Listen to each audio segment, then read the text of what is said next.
Kansas City's 1141st Sappers, or combat engineers, are having a tangible effect on the safety of Afghanistan.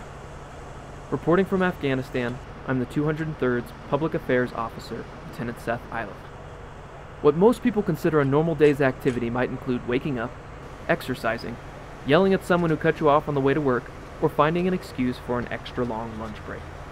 For the soldiers in the 1141st Sappers, you might ask, what about the bombs you found en route yesterday?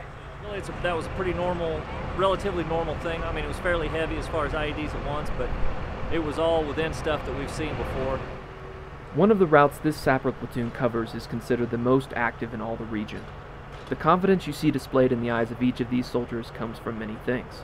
For instance, how they do business.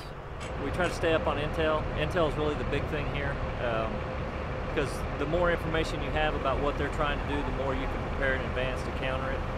Other than the standard tools, the best thing you can have here is innovation. As soon as you come up with a new way to beat something they have, you're probably going to be more successful. Another source of confidence is the vehicles in which they travel, as the 1141st commander explains. They have great armor, they do a great job protecting the guys. There have been a lot of blasts, not on our guys, but in people in those vehicles, and they're very, very survivable. On this mission, they collect several IEDs, and parts of IEDs, using what the soldiers like to call the Cadillac, more commonly known as the Buffalo. Which is a vehicle that's designed to do what we call interrogation, meaning they have tools to scrape the ground, to move dirt, move things that might be hiding the IEDs, to expose them so we can analyze them and figure out how we're going to defeat them.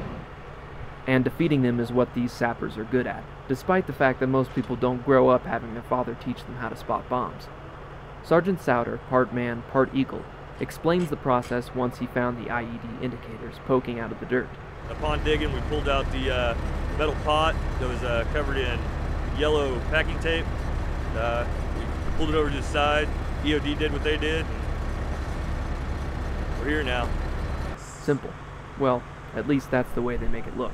They've been very, very successful. Finding over 3/4 of the IEDs that they've encountered, they have found, so they've not detonated on them. That's a very good found and clear grade. They're doing a great job. Reporting from Afghanistan, I'm Lieutenant Seth Iliff.